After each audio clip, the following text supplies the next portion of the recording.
Riza Senon, hindi pinagsisihan ang paglipat ng network. Hindi kailanman pinagsisihan ng aktres na si Riza Senon ang kanyang desisyong iwan ang GMA Network, ang istasyong nagbigay sa kanya ng maraming proyekto, upang subukan ang panibagong yugto ng kanyang karera sa ABS-CBN.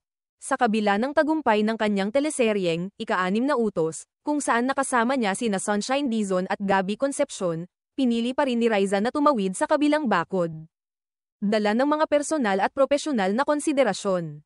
Sa panayam niya sa programang Fast Talk with Boy Abunda, naging tapat si Riza sa pagbabahagi ng mga karanasan niya sa paggawa ng Ika-6 na Utos, isang seryeng naging malaking tagumpay at sinubaybayan ng milyon-milyong Pilipino sa buong bansa. Ayon sa aktres, bagamat masaya at ng alaala ang proyektong iyon, dumating ang panahon na kinailangan niyang magdesisyon para sa ikabubuti ng kanyang sarili at ng kanyang pamilya. Hindi naging madali ang desisyong lisanin ang GMA, lalo pat matagal-tagal din siyang naging bahagi ng Kapuso Network. Ngunit, ayon kay Riza, dumating siya sa puntong kailangang unahin ang praktikal na aspeto ng buhay. Isa na rito ang pagiging breadwinner sa kanilang pamilya, isang responsibilidad na hindi niya binabalewala. Siyempre, ako po, tao lang din po ako.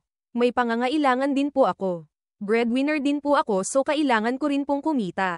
So, isa rin po yun sa rason, pahayag ni Riza. Hindi rin niya itinanggi na marami ang bumatikos sa kanyang naging hakbang.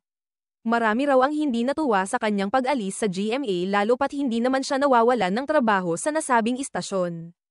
Subalit sa halip na patulan ang mga negatibong komento, pinili na lamang niya ang manahimik at ipaubaya sa panahon ang lahat. Dainma ko na lang po. Kasi hindi naman po nila alam yung buong istorya, paliwanag niya.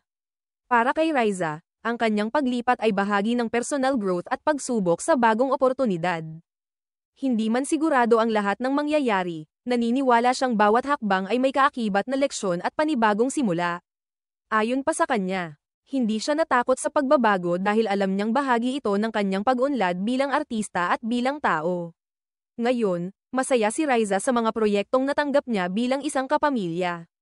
Nakagawa siya ng mga pelikula at teleserye na nagbigay sa kanya ng mas malalim na pagganap at mas malawak na exposure sa ibang genre. Sa kabuuan, ang naging desisyon ni Riza na lumipat ng network ay hindi lamang simpleng career move. Isa rin itong patunay na ang isang artista ay may karapatang magdesisyon para sa sariling kapakanan. At hindi dapat husgahan batay lamang sa panlabas na pananaw ng publiko. Patuloy si Riza sa pagyakap sa mga pagbabagong dumarating sa kanyang buhay, mapa showbiz man o personal, at nagsisilbing inspirasyon sa maraming Pilipino na pinipiling maging matatag at bukas sa pagbabago. Gaano man ito kahirap,